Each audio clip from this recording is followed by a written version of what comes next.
to LOA Today. I'm Walt Thiessen. I've been doing this podcast since September of 2012, and boy, are my lips tired. This is your daily dose of happy.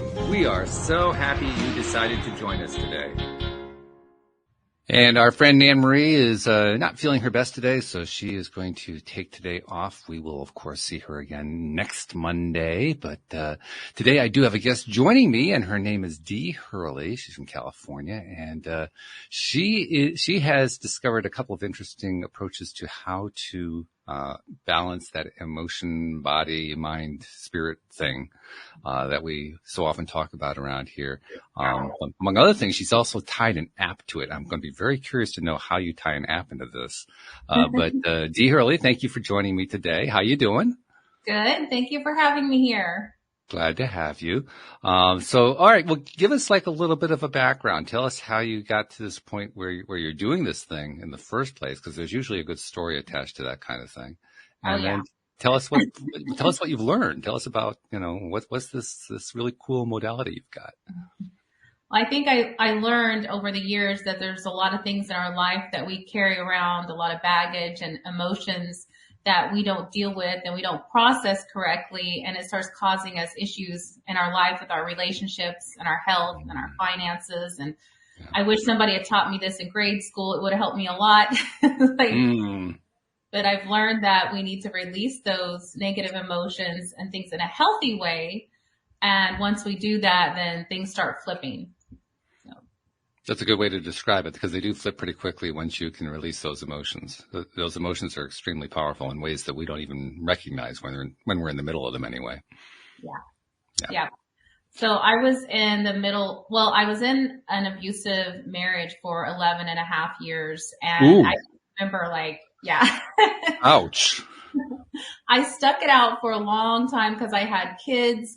And I'd already been through divorce before, and I was worried about what people would think or what people would say. I was carrying around these emotions of guilt, and shame.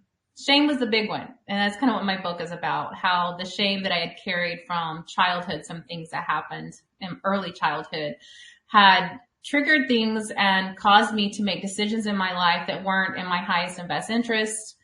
Because I just thought, this is what happens. This is what I should get, because I had this shame. So I kept attracting this low vibration kind of people into my life that were bringing that to me, like this, like I was a victim, and I carried around this victimhood because I never really healed from what happened to me as a child. So I would attract people in my life that would keep repeating that story for me. And that's something I've learned. So I was constantly a victim of things and getting myself set up, and I didn't realize how much what the role I was playing in all of this. But I finally discovered this on the way out of that abusive relationship. This is after my son was injured. I decided, okay, if I don't do this for myself, I'm going to do this for my kids. And that really triggered me. Sometimes we do things for the love of others that we don't do for ourselves. Sure. So then I was really headstrong that I'm getting out. I don't care what it takes. I'm going to get out. So I learned, a friend of mine sent me a book called The Emotion Code by Dr. Bradley Nelson. Have you heard of this? I have heard of it, yes.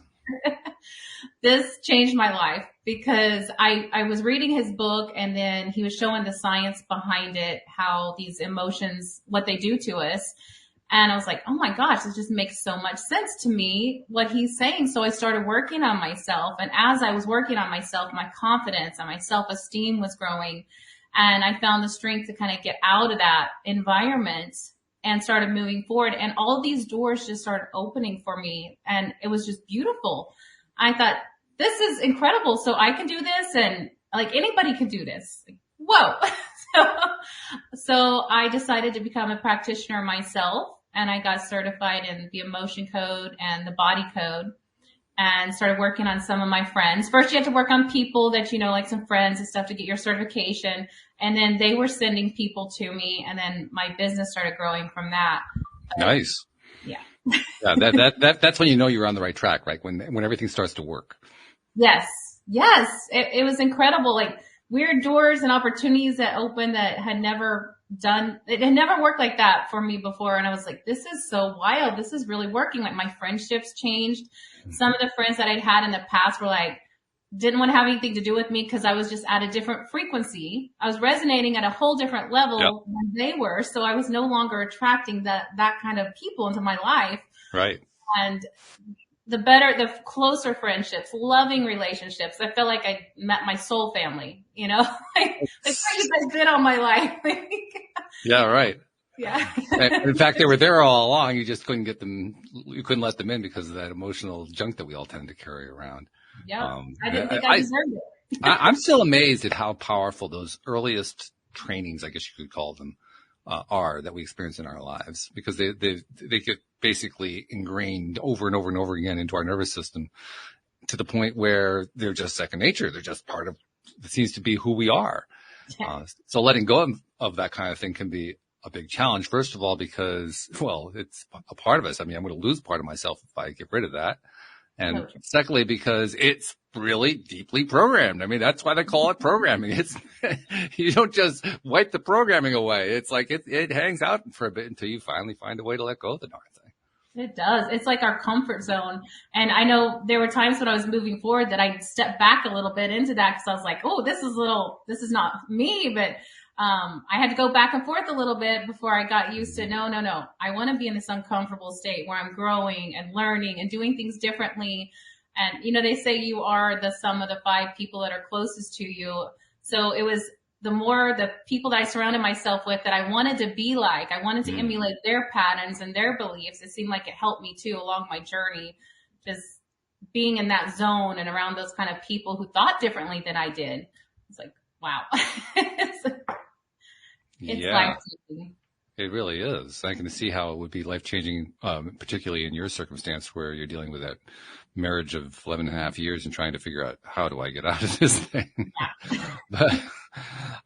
But even so, when we're in the middle of those kinds of things, it can still be very tough. I think you described it as a sort of a victim complex, which is, you know, that's fairly common, I would say. And one of the most difficult challenges, as you outlined, when you're in that victim mentality, psychology, is that we have to come to terms with the fact that we're the common denominator. Yep. That all these things keep happening over and over again, and we're the one thing that's common to all of them. And that's pretty, that's like face yourself in a hard way. Time. It is. Yeah. It is. I was like, okay, why does this keep happening to me? And it was kind of like that woe is me for a while, like, right. And I would get down on myself. And then the more I got down on myself, the more I attracted it. And I had to start reprogramming that part of my mind that, okay, you need to love yourself more and learn that the more you love yourself, the more you're going to attract that love. And that was hard for me because I had just beat myself up so much that it just was the norm. So I accepted it from others. So once you start loving yourself more, setting better boundaries, and you're saying, no, I'm not going to put up with this. I don't deserve this. Then it changes the whole dynamics. I remember taking this class and somebody said, I want you to write out a letter, like somebody had done something really bad to you, like a really good friend. And you're supposed to write this letter to them about how, you know, it's okay. You're going to get through this and I forgive you and I let this go. And then they said, like, turn around and read this to yourself now. Yeah, right. It broke me. I was like, well, why are we so much kinder to other people than we are to ourselves? You know, what's going on here? Like, seriously. And it's really true because we are our own worst enemies. We beat the crap out of ourselves routinely, including people who claim that they don't do it, by the way. That's been one of the most fascinating things that I've discovered over the years, just doing this podcast, interviewing hundreds of people and so forth. Lots of very, fabulous people who have gone through terrible stuff, who come through with some wonderful insights and so forth. And yet I still see it. I mean, because that's part of the human condition. We just as a species, we're really good at it. We're hyper self-critical. You know, I always say it's good to have a skill, but maybe not that one. Yeah. Yeah. So it's a challenge. It's a real challenge. Now, what is QLA? I mean, I included that in the title of our podcast here because I picked up off your Podmatch profile, but I don't know what that is. What is QLA? It's about it's called Quantum Living Advocate. So this is something I learned also after doing the emotion code and the body code. a friend of mine had told me about how we need to balance our frequencies and then we can resonate at a higher frequency. And I was like, this is so interesting. I love stuff about science and quantum healing. And I watched Joe Dispenza and all these people, who think outside the box. And I said, yeah, so let me know about this. So it's like scalar waves and Rife technology. Oh, okay. And so she set a profile in this scanner and she was able to scan me from a distance. She was on the East Coast and she scanned me for abundance. And I had been like trying to get my ex to sell her home for like 3.5 years. And I was like, he's just so stubborn. He's not going to sell this house. That week she started sending me abundance. He agreed to sign it. We put it on the market. It sold the first weekend. And I was like, whoa, there's something about this. So I was like, I want this device. I was on vacation at the time and I said, I want it on the doorsteps when I get home. So I ordered it on vacation because I wanted it so bad. So it was this handheld device. And now just the last 2 years, they've upgraded it so much. You don't even need a device. You can just download it like an app and make a profile for your body. And you can scan yourself and it'll tell you what frequencies in your body are out of alignment. And it'll send the specific frequencies that your body needs to correct it and put it back into alignment. And it was mind blowing. I'm still learning about this. There's just so much about it. Like that money and wealth all have frequencies, your health, everything does. It's all energy. It's all frequency. So I started learning about that, took some courses there and became a quantum living advocate. And that's what that's about. This device I use. Now, when you mentioned scalar waves, I know exactly what that's all about. It's not actually something we've talked about on the program before, which is kind of odd because if I've done over 2,000 episodes, you would think I would have talked about it at some point. But no, I know I have not. But the reason I know about it at all is my sister introduced me to the concept. And once she introduced me to it, I started doing the research and learned the role that Nikola Tesla played in helping to bring them to the fore. And what exactly they are. By the way, that's one of the hardest things to find out, what exactly a scalar wave is. Because it turns out it's not really a wave at all. It's sort of like an anti-wave. It doesn't really wave the way a traditional wave goes. But I won't give my explanation yet. I want to get your explanation first. When you are talking about scalar waves, what does that mean to you? Like when you hear that term, what are scalar waves? I kind of think about how waves bounce off of something and they send back a frequency back. And it makes me think of when I was a kid and I'd go boating with my dad. We'd go fishing and he'd turn on this little radio frequency device to see if there were fish around underneath the boat, and it would shoot waves into the water and it would send back, like letting us know if there was a mass of something down there. So we'd say, okay, this is a good place to put out our fishing line. And that's kind of what I think about when I think about scalar waves. It's like this technology, these frequencies going out into the airwaves. And once they have a contact, like I make a profile in the device, and we all have an energy signature that's just for us. We have frequencies that from our voice that's just particular to us too. And like when you have, what is it called? A lie detector. They can pick up things in your voice pattern and the frequencies in there to tell what's out of balance and out of alignment. So they can tell if you're lying. Well, it's kind of the same mindset is that, once it finds its energy signature, then it knows when it sends these frequencies out to that person and bounces back, it will tell you if there's something that's out of alignment in that body. So like the heart should be vibrating at a certain frequency that's healthy for it. So when these cells bounce off of it, waves bounce off of it, it'll know if it's a healthy state or not. So then you'll get like this report and it'll tell you like, okay, so there's a low vibration frequency going on around your heart or your liver or your kidneys. And these emails are just that you get back from it, have this full report, and it's incredibly accurate. It's mind-blowingly accurate. I've had people go like, how did it know this? Like my doctor had just, done x-rays and CAT scans and stuff and told me this. You did it with one little scan. And I'm like, frequency is everything. It's like, we don't see it. It's like making a phone call. You don't see, but you put in the certain numbers and it dials to that phone. It's kind of the same way. I think that's the best way I can say it in layman's terms. Okay. All right. Yeah, that's an interesting way to describe it. I would actually describe it a little bit differently. I think most people know what an oscilloscope is, the thing that you can see the little waveform on, right? It's like a little graphic readout of a waveform. And it's up, down, up, down, up, down. That's your classic wave, right? A scalar wave, it isn't actually a wave at all. What it is kind of like an anti-wave. Or to think, one of the ways I like to think about it is, when like the military, the Air Force, they're trying to, deal with an enemy, they'll try to jam the enemy's communications, right? They actually do that by sending a wave to counter the wave of whatever radio transmission they're sending out. That countering of waves is the creation of a scalar wave. Okay. A scalar wave, in a sense, is a canceled wave. So that if you look at it on an oscilloscope, the oscilloscope just kind of flattens out, which is a really interesting phenomenon. Yeah. And what my sister was telling me about is is a company that will set up rooms within a facility where they'll use devices to cancel all of the electromagnetic waves going on in that room, so that all the waves are canceled. And then you can just sit in that room and just meditate for an hour or two. And some of the results that have come out of that have been from just the anecdotal evidence. I mean, I don't know of any studies that have been done on it, but the anecdotal studies have suggested things like people being healed of things like arthritis, various kinds of heart-related diseases, high blood pressure, gastrointestinal disorders. I mean, all kinds of stuff just by sitting in a room on a regular basis where all the waveforms are canceled. That's just a staggering idea. That is wild. Oh my gosh. So if you want to understand what a scalar wave is, it's really not a wave at all. It's more like a lack of wave. Oh. Imagine people doing the wave around a stadium. People they do the sit down. A scalar wave would be where everybody's just sitting down. That's wild. I've never heard it explained like that. I love that. Well, it took me a while. I mean, I was actually, when I heard about this, when my sister told me about it, I tried to do research looking at what the various things are that Google brings to you.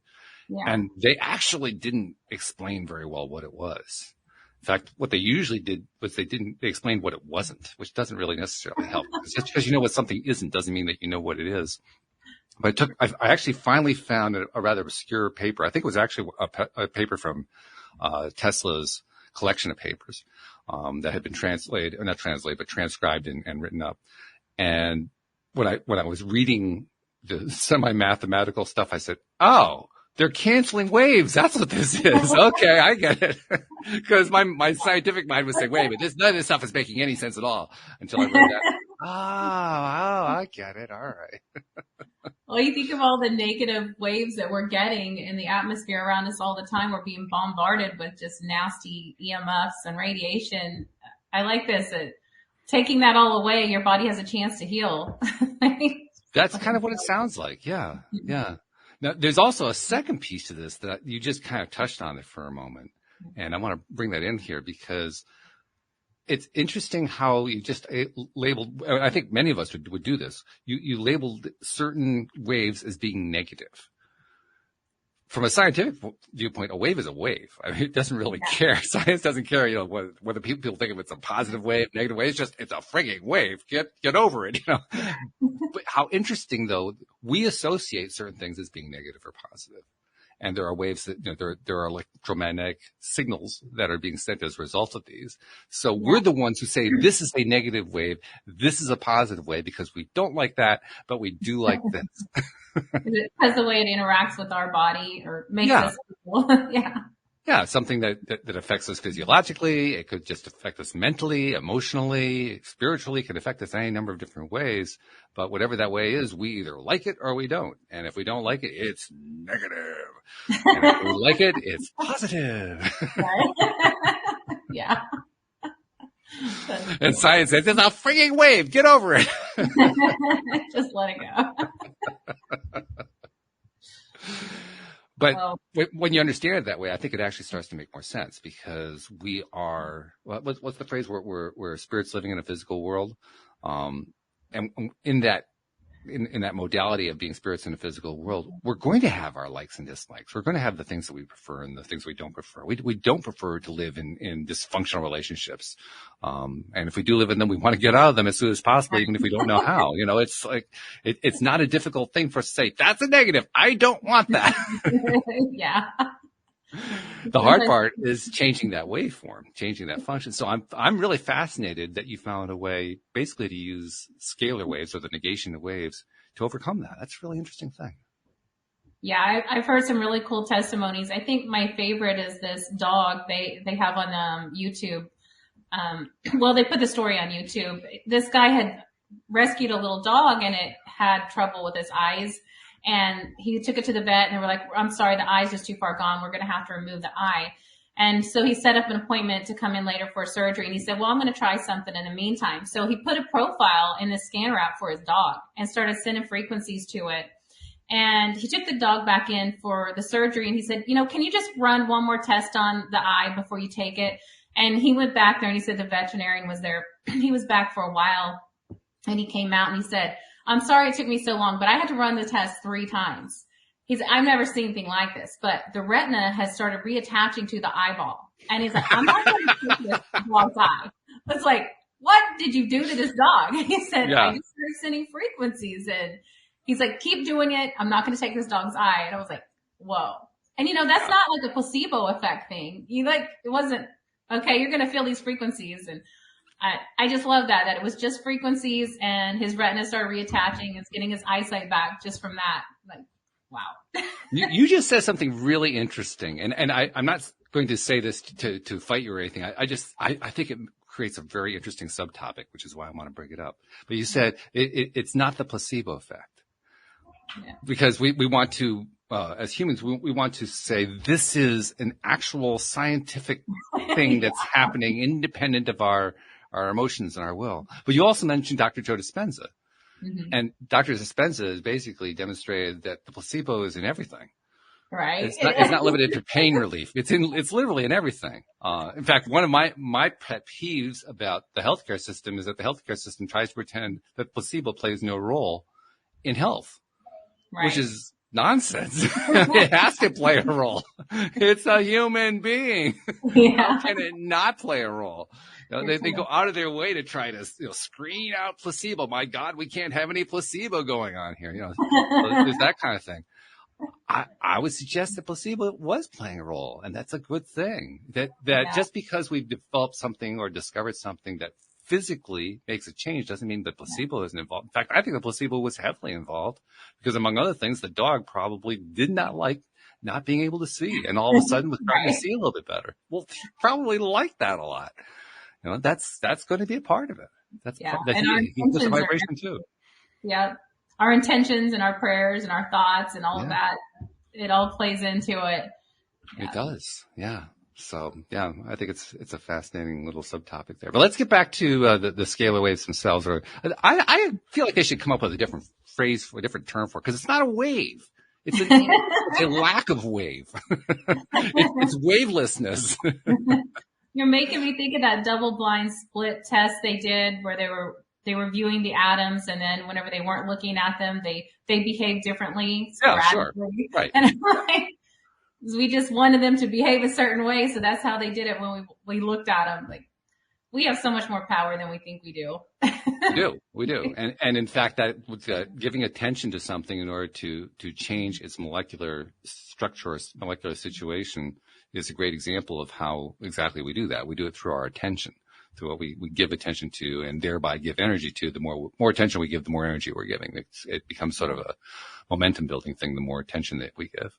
So when we start applying that to just everyday stuff, like, for instance, a machine that is generating a wave counter pattern that cancels out all the waves going on in the immediate vicinity, well, now all of a sudden our intention is going to start creating new kinds of waveforms. Right. Now, I don't know what happens when you have a device that cancels out waves and you create new waveforms. Does it also cancel those out? I kind of suspect that it does to an extent. I'm not quite sure how that works. I've never figured that part out. But let's assume, just for the sake of conversation, that it doesn't cancel out the new waves for some reason, because I'm not sure exactly how all that works. Okay. So what we're suggesting is, at the very least, we can be in an environment where we're not experiencing EMF, electromagnetic frequency. Mm-hmm. And then we go through what we'll call a healing period. And then let's leave the whole question of whether or not you can generate new waves within an anti-wave environment. Let's just leave the environment after we've been there for a while. Go back to the EMF world, right? Uh-huh. Okay. So what happens when we've gone through this healing process? I'll call it that for lack of a better term, because it seems like that's what we're doing. We're doing some kind of healing in there.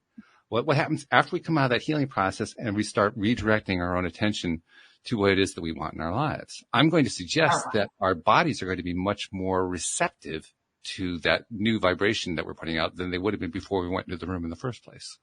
That makes sense. I think I can see that happening. Yeah. Because now all you're focusing on is that good energy, bringing more of that to yourself. Right. Nice. Yeah. And presumably whatever was within us that was generating the negative, the stuff that we didn't like, just by being in that neutral space for a bit, it kind of allowed us to relax and release some of that and let go of it to a certain degree. Oh, can we all benefit from that? You just see the world, we all did that.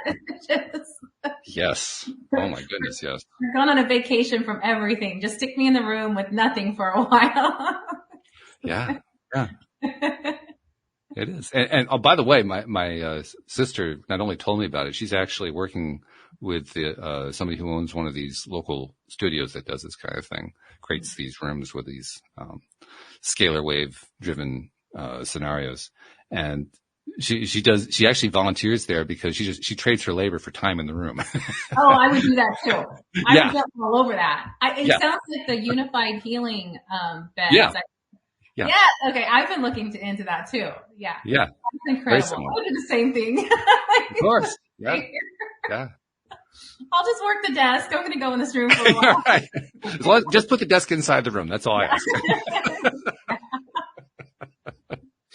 Those are incredible. I'm so into all this energy frequency stuff. As much as I can get my hands onto it. Yeah. Mm-hmm. I think I'm going to have a whole wellness center in my house before long because I'm just collecting all the things. Yeah. Yeah. That's great. That's pretty cool. That's really cool. So, all right. So you discovered this stuff about EMF, about waves and about negative waves and positive waves and so forth. And you applied it in the context of getting your ex to sell a house he didn't want to sell up until that point. That's a pretty big change right there. Yeah, it was. And it got your attention. What'd you do with it from that point? Because at that point, you felt like you'd broken through on something. Oh, so yeah. What came next?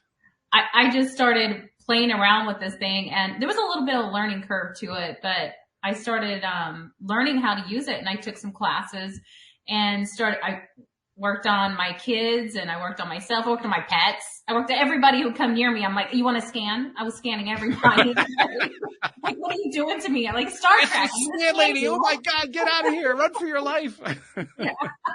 I was scanning everybody. And then they were like, how does this work? So I'm trying to explain it to everybody as much as I can. And it still goes over people's head. But I started utilizing it with my practice because, you're doing emotion code, body code, you're releasing trapped emotions. And I thought, this is kind of cool because they can get a report emailed to them that actually says, like, you had this and this and this, like 25 emotions. It'll list it on there, what emotions were released from their body, because every emotion resonates at a frequency. So I thought, well, this is a little more hands-on-y for them. They can see this and actually get a printout of it. So maybe it'll make all of it together.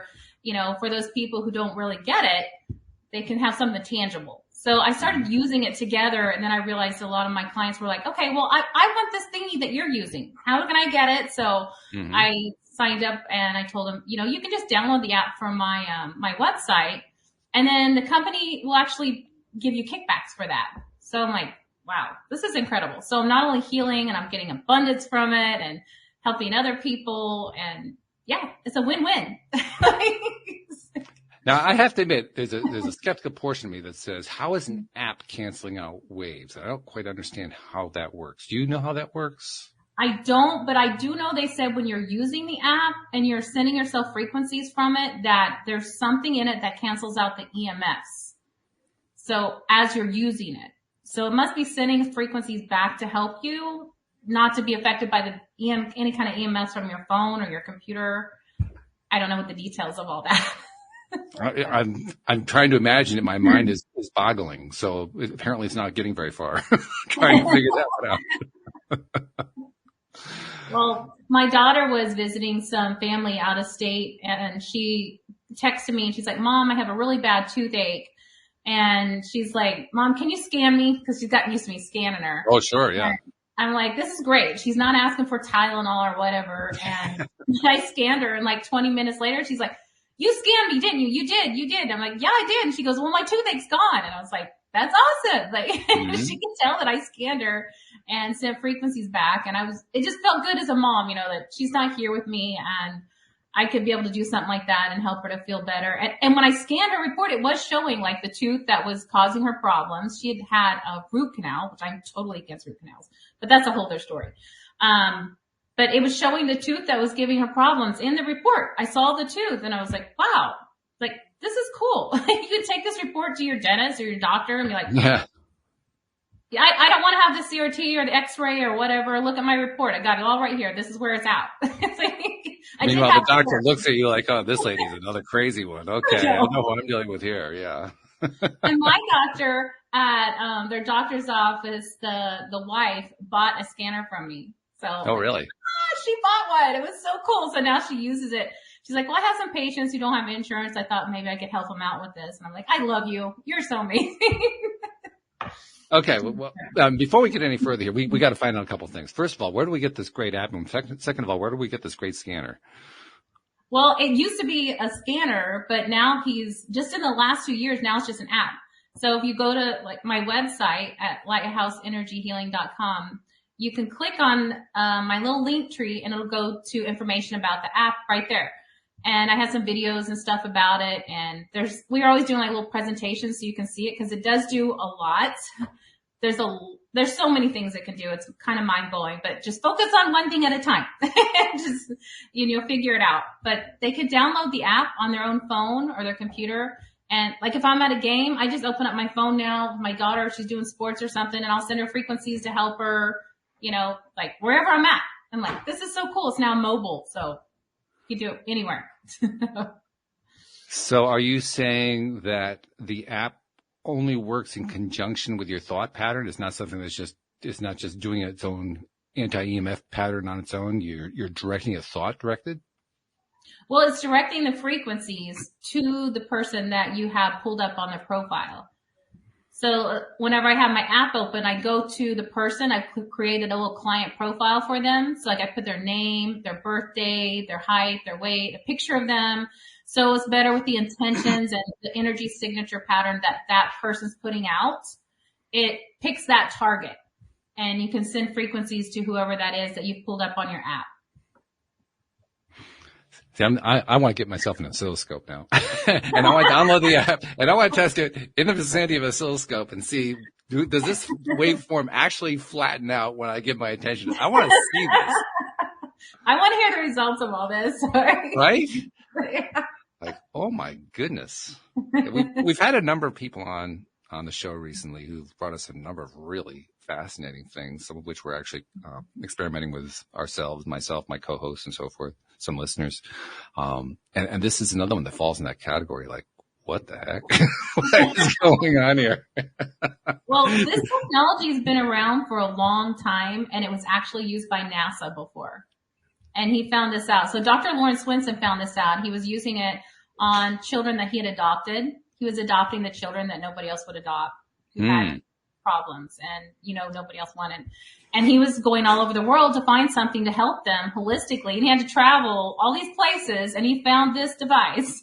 And now he has it from a huge thing that was in a room where you had to go there and get scanned. It would take an hour. And all these years later, now it's down all the way to this little app that you can put on your phone, and anybody can use it anywhere. But the story is just so beautiful of what he's done with these children that he's adopted over the years. I think that first one speaks 4 languages now and works at it, has this awesome business. And like every one of them are just so successful, but they were the kids nobody wanted. So the heart behind the whole company is just unbelievable there in itself. That really wanted me I wanted to jump on just for that alone when I heard the stories about how he created this. It was like, wow, there's so much beauty in the world if you keep looking. It really is. This is going to blow your mind. Listeners already know about this, but one of my co-hosts, Joel Elston, he does the Tuesday show with me, is a huge advocate of adoption, has adopted 3 boys on his own, has helped to find 43 homes for 43 unadoptable kids. And here you are talking about somebody who adopted. It's the same story. That's so beautiful. That's so beautiful. It made me cry. Oh my gosh. People like that in this world. The synchronicities keep on coming. Everywhere. That should be everywhere. Like, there's so much beauty in the world. Yeah. So, all right. So I'm going to go download that app. I'm sure some listeners are going to do the same thing as well. Once you got that app in place, though, what are some of the ways you've been applying it in your life? I use it like every day. And first thing I do, like in the mornings, I scan myself because you can put your vitamins in there. You can put all your frequencies of your vitamins in it. And I pull up my little supplement library and I scan myself and it tells me what vitamins I need for the day so I don't overload my liver and my kidneys by taking too many vitamins and supplements. And then I listen to my little tones that it creates, and it has these special tones to help you feel better in the morning, to get you going or whatever your body's needing that day.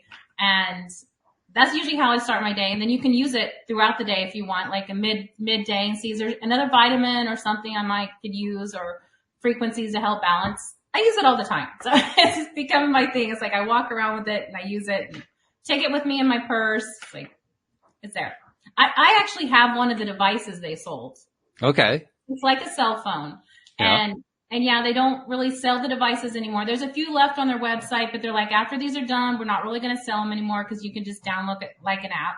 Okay. So I always have it separate I kind of like having it separate from my phone because it's always going. I have frequencies right now sending to me for peace and calm and self-confidence and stuff, Nice. So it's always going on somebody. I send it to my bank account for abundance.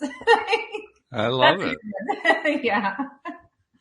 And since you've been telling people about this, I presume you've had a number of people in your life who have applied it, taken it, put it to use and so forth. One of the things we love around here are stories. Tell us some stories. Well, I know one girl who got it. She had put her ring on the device and imprinted frequencies into her ring for tumor. And she had a spot on her breast, like a lump that was coming up, and she was kind of nervous about it. And she was going to go have it tested. And she noticed over the weekend that it was getting smaller and smaller. And the tumor, I'm not saying it was a tumor. We never had it diagnosed, but the lump completely disappeared. And by the way, we're not giving any medical advice on this program. See your doctor. I had to be very careful what I say. Right. So we're not saying it heals anything. But she put the frequencies for tumor and cyst and something else like healing, immune support. She put a couple frequencies in her ring and was wearing it, and the lump went away. And I'm like, whoa. So we do this. We put frequencies into things. You sit on the device, and it has this little frequencies that come up. So I sit my coffee on it or my drink, and I'll input frequencies in it, what I feel like I might need for that day. That's a cool one. I love that one. But there's so many stories. I hear them all the time. Can you think of a story that was perhaps, there's certainly a surprise aspect in that one, but something that you heard the story and it was so surprising, you kind of had to take a step back and take a breath, like, really? That could actually happen? I think the dog one was the best one. And that's something very similar happened to my dog because she was limping around one day and I thought she had a little sticker in her paw. And I thought maybe it was just a sore because we have stickers in our yard. Okay. And it wasn't. She was limping the next day and I'm like, what's going on? I'm like, why didn't I scan her? So I got my scanner out and I scanned her and it said some kind of ligament thing. And I was like, oh, so we need to send her frequencies for this. I was like, you know what? I'm going to take her to the vet anyways. $300 later, he told me the same thing. He's like, yeah, this ligament, you can give her some of this for inflammation and some pain medicine, but I don't know if it's going to get better. If she's not better in 7 days, we might have to do surgery. And I'm like, no. So I took her home. I set her frequencies, and the next morning she gets out of her little bed. She's sleeping with her baby. She has a little baby. And they come bouncing out of the kennel. She's running around just like crazy, like she usually does. And I'm like, okay, all I did was send her frequencies all night. And she was better. And I'm like, okay, well, I could have saved myself $300. Yeah, well, On the one hand, but on the other hand, spending that $300 provides some reinforcement for you because, like you said, he produced the same diagnosis that this app was giving, which is kind of crazy. And the things that happen, sometimes people are like, well, was it the scanner? Was it the frequencies? Or would this have happened without him? And I'm like, I don't know. But there's just too many good stories that we've heard about it. Like the stories that come out. We do have a page on Facebook. There's a Solex page, and there's a place where we share testimonials. And you start reading those and you're like, wow. Like, I think the cutest one is we have these little sugar pellets in these bottles, and you can sit them on the scanner and put frequencies. And some of the moms have learned that they can put little frequencies in there for their kids. So when they go to school and they're feeling nervous for the first day or whatever, you say, well, take your little confidence pill, these little teeny tiny sugar pellets. They get like 5 of them and they take them. These kids are coming home from school like, I had the best day ever, Mom. It was amazing. Nobody bothered me. They're just the tiniest little sugar pellets. Oh, that's small. Like that we've learned, stick them in your kid's backpack. They're having a bad day. Take a couple sugar pellets. We put confidence and self-esteem and love, and it's helped a lot of parents. That's the ultimate placebo test right there, because that's what placebo is usually given. It's usually given as a sugar pill, and you're taking a sugar pill and you're turning it into a massive multiplied placebo effect. It's helped so many kids though. They're not being bullied. All right, I got to ask the more tough question too, because I have to be balanced about this. Can you think of instances where it hasn't worked?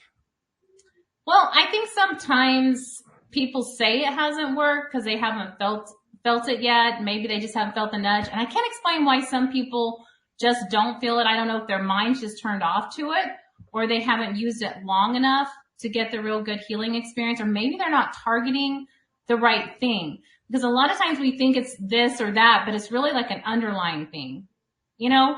What do you mean by that? Go into detail about that, because I think that's maybe an important point. Like somebody might say, well, you know what, I'm trying to target my arthritis or something, but it hasn't helped me and I've been scanning all day. Well, maybe there's a trapped emotion there that's contributing to the arthritis in the body that your body might need to release. There might be some emotional things you need to work on. So they might need to go to the area of the scanner where they can do like the inner voice or something where it balances out your emotions. And do that for a while and see if that starts helping the arthritis, because that could be a symptom of the emotions that are trapped in the body. It's like, so that happens. You know, I had neuropathy. I had IBS. I had ulcers. I had, these were all diagnosed. I had so many things going on with my body, and I was young. I felt like I was falling apart. I had everything in the book. I was like, what else? And once I started releasing the trapped emotions, like all the stuff just went away. Like, I'm not taking any pills. I'm not taking anything. Like, it's gone. My feet don't go numb at night. They're not keeping me awake. Like, so it's like, soon as you start releasing those trapped emotions and you start working layer by layer and getting the underlying cause of the underlying thing, like, I was probably having some kind of, effects from some of the medications I was taking to help whatever it was too, you know? So now I'm off of all of that. I just use holistic and energy frequencies, anything like that I can find. No more pills. Okay. If I was not as excited before as I could be, I became excited when you said the word neuropathy. Because I currently am dealing with a neuropathy in my right Achilles tendon and have been for the last 6 months. I've been going to physical therapy about it. I've been making some progress on it. Not as fast as I would like to. I've been kind of attacking it with a couple of other modalities too. But the moment you said that, I said, okay, I'm definitely downloading the app after we record the episode today. but tell me about your neuropathy experience. What happened with you on that? Cause I'm curious. And by the way, I don't experience numbness or anything like that. I just experience pain, but that's just my situation. It was very painful. Like my big toe would like scream at me at night when I was trying to sleep, and the toes and my fingers would go numb, and they were always cold. Like my hands and feet were always cold. And I went to the doctor and they hooked me up to those little probes and put the little electric currents in. They're like, yeah, you have neuropathy. I'm like, well, how can I fix this? Well, you probably take some pain medicine. Oh, jeez. Take pain medicine? How is this going to fix it? Like, so I started doing the emotion code and the body code, like releasing the trapped emotions. And I wasn't even targeting that. It was just over the course of doing the emotion work and releasing those trapped emotions that one day I was like, this is really weird. Like my feet aren't hurting anymore. I'm not being woke up. It's weird how when the thing's gone, you don't really notice it all the time. Yeah. Mm-hmm. So I try to tell people when you first get the app, write down the list of all the things you have now. Because you are going to be shocked when you go back and you look a couple weeks later or months later, you're going to be like, wait a minute. I didn't even realize like this wasn't bothering me, so I'm not really noticing it. This is gone and this is gone and this is gone. It's like, you got to take a note of it because it really helps a lot. Well, it's important. If you're going to do something like this, it's important to create a baseline so that you know what you're testing against. Because if you don't have your baseline, then how do you know what you've succeeded or failed with? So true. And just like the person was talking about, like if they had the arthritis or whatever, who knows? It could have been balancing something else out in the body and they just weren't in touch with it yet or realizing it needed it. It could have been helping like an organ, you know, and they were like, oh, I just wanted this to be fixed. It knows your body's smart. It knows what needs to be dealt with first. So it helps release the most overworked emotions and the most underworked emotions.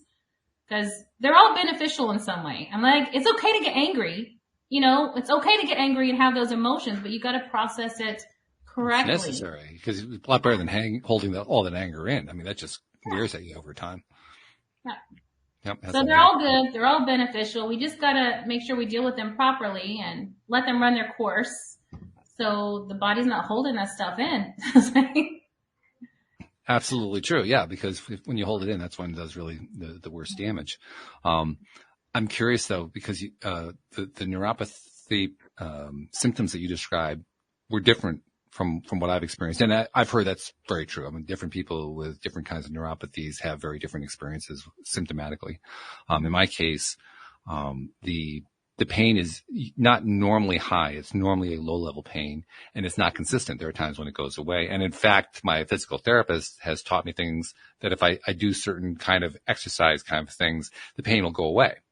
Oh, wow. It just doesn't stay away. So it's more like an aspirin in that sense, but it's an aspirin without any toxic side effects. So I figure that's good, you know, but as you're talking there, I'm realizing, well, I think I've known all along there probably is some sort of an emotional / vibrational thing going on there that I've never been able to isolate.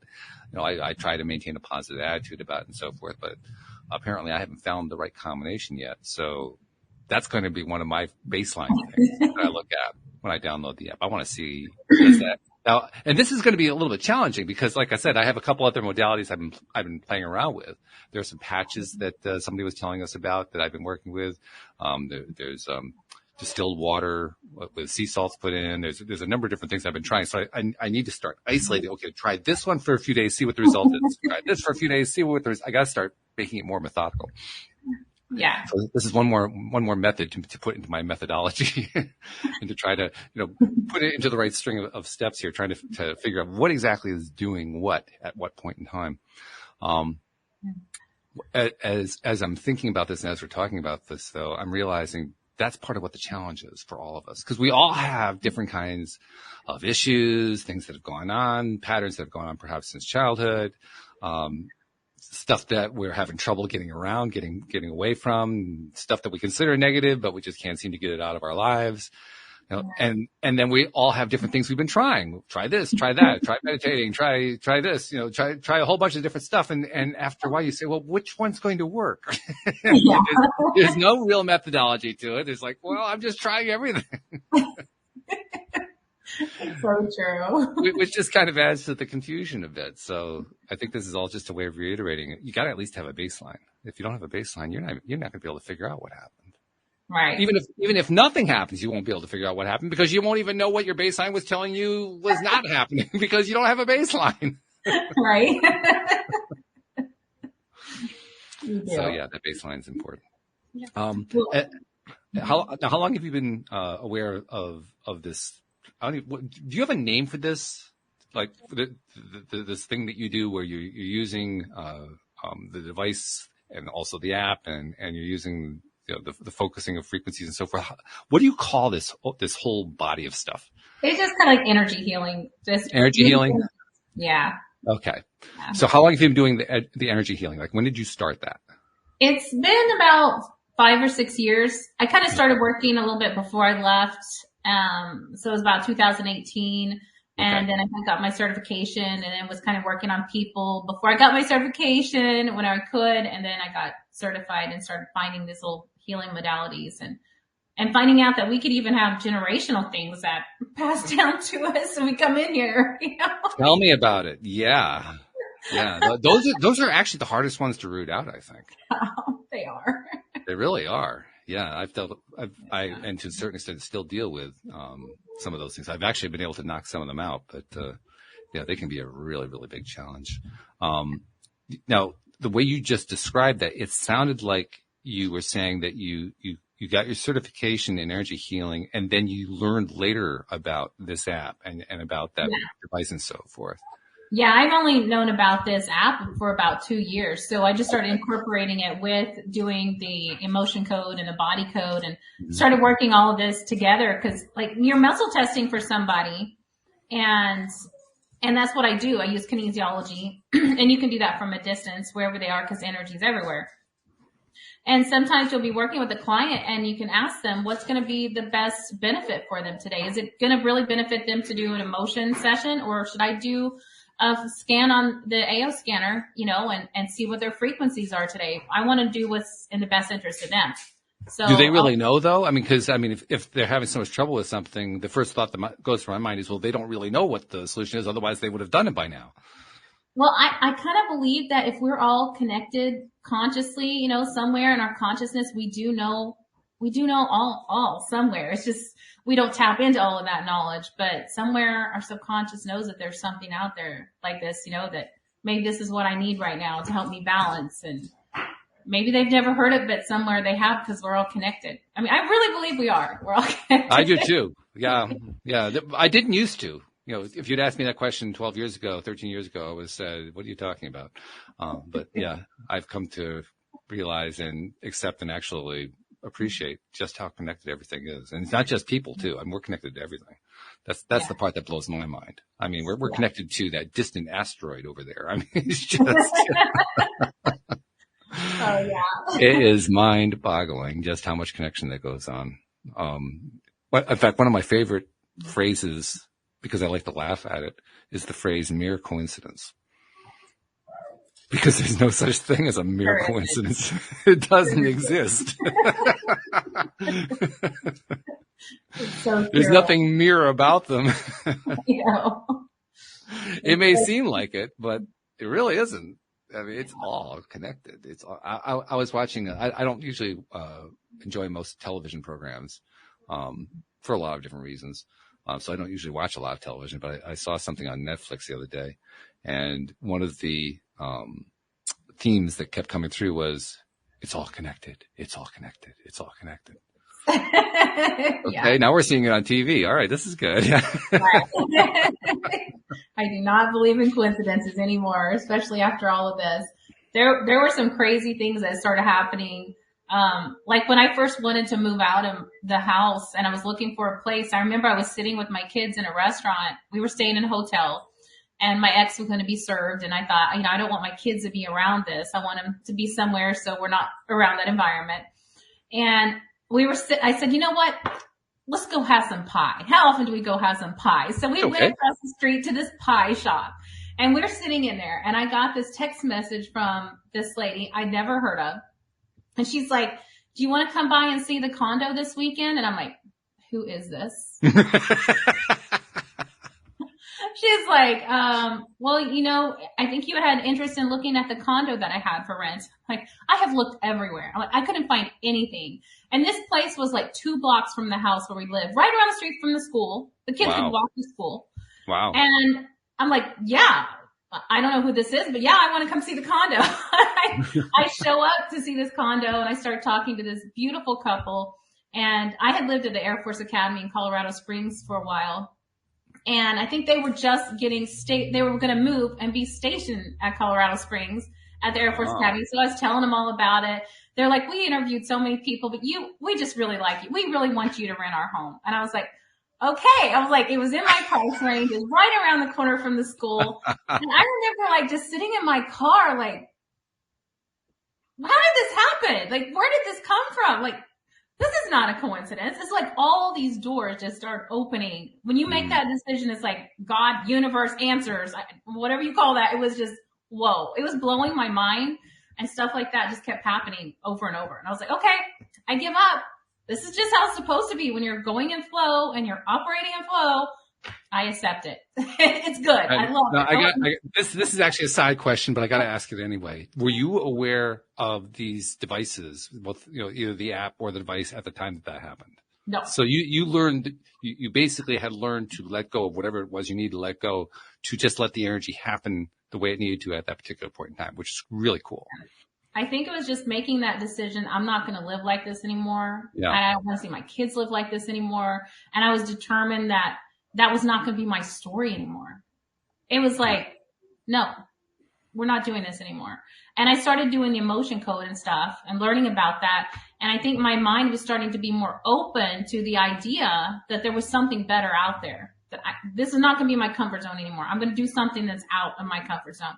That was very difficult to say. I'm going to leave with my 3 kids, with hardly any support system in a state, where my family wasn't even around to support me. But it was like the doors just started opening. Once I made that choice, it was like, okay, here it is. And I was like, wow.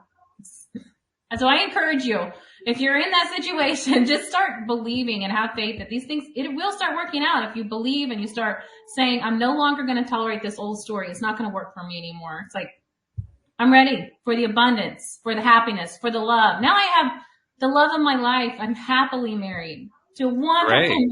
Congratulations. I never dreamed of. Like, this man's so amazing. He brought me a cup of tea one day and I start crying. And he's like, what is wrong with you? Nobody's ever done this to me. He's like, nobody's brought you a cup of tea. I'm like, no. What was wrong with me? Like, how was I tolerating? Like, now I can't even see myself living in that life anymore. It's like complete opposite. Very, very interesting.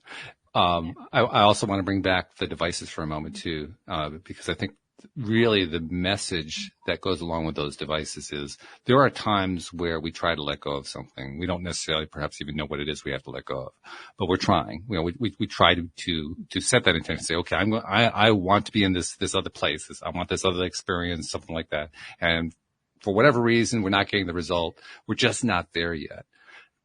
It sounds to me that's where these devices, this app, that's where they really come in to help kind of push you over the finish line, so to speak. Yeah, those little gentle nudges of energy to help move you in the right direction. And that's really what it is. It's just gentle nudges to help your body to get into a better state. And the more you do it, the more you're going to get into that alignment where you're supposed to be resonating. And it does change people. There's some stories that I could share that I haven't asked permission yet. So I'm not going to say some relationships have completely changed. Wow. From doing the app. I've seen some incredible, one of them has been writing a lot of testimonials, though. If you go look at my testimonial, you'll see some of the stories. Okay. On the website. Okay. So, well, that leads to the obvious question. You mentioned it before, but let's mention it again. This is the place to go to get the app. This is the place to go to learn more about, get the testimonials and so forth. What is that place again? We'll make sure we'll put it into the show notes, but tell people, where do they find that? If you go to lighthouseenergyhealing.com, that's my website. And there's some links. You can go to my Instagram or the Facebook or TikTok. I'm not on there much, but there's some information on there and on my website. And if you look for this frequency scanner, and that'll tell you a little more about it. And if you mention that you heard about it here, I'll give you a free inner voice scan so you can check it out for yourself. Oh, nice. Okay. All right. And so I guess they can set that up and reach out to you through the website for that as well. Is that the idea? Yeah. Okay. Yeah. Just say, you heard about it here and you want to get a free inner voice scan, and I'll be happy to do that. So you can try it out. Well, thank you. On behalf of listeners, we appreciate that. Something else I want to tell you that we appreciate as well. This is something I've been doing for the last couple of years. I started almost by accident, but once I started it, I realized how important it was. So I've been continuing it ever since, because I have, hundreds of guests on every year now. And, everybody who comes onto the show basically is somebody you can categorize as a giver. They went through some sort of horrible trauma or some life experience or whatever, came out the other side, something helped them get through, they had some sort of amazing result, and being givers, they wanted to share it with the world. And that's your story too. You want to share it with the world. That's a great thing. One of the ways, of course, we do that is by doing things like podcasts or going onto social media or, writing blog posts or writing books, or there's like a whole bunch of different ways that we do that. And because we're living in the 21st century where we're sharing a lot of this information for free in various places that you can find it around the net, our content's being picked up by people that we never meet, we never see, we never will meet, never will see. And that's where I realized the gap was, because we don't get appreciated for that. So I like to make it a point to say, on behalf of those people you've never met and you've never seen, never will meet, never will see, who've been consuming your content, getting this information from you, putting it to work in their lives and getting benefits out of it, and you never know about it, on behalf of them, thanks for what you've been doing, because you're making a difference in this world. That's beautiful. And thank you. You're doing the same. I appreciate that. I think that's the other reason I do this. I get that same response back over and over again. It's a great reinforcement. It's beautiful. Dee, I really appreciate you being on the show, telling us all this great stuff. I'm going to be checking out the app. I'm going to visit your website to find out where to download that.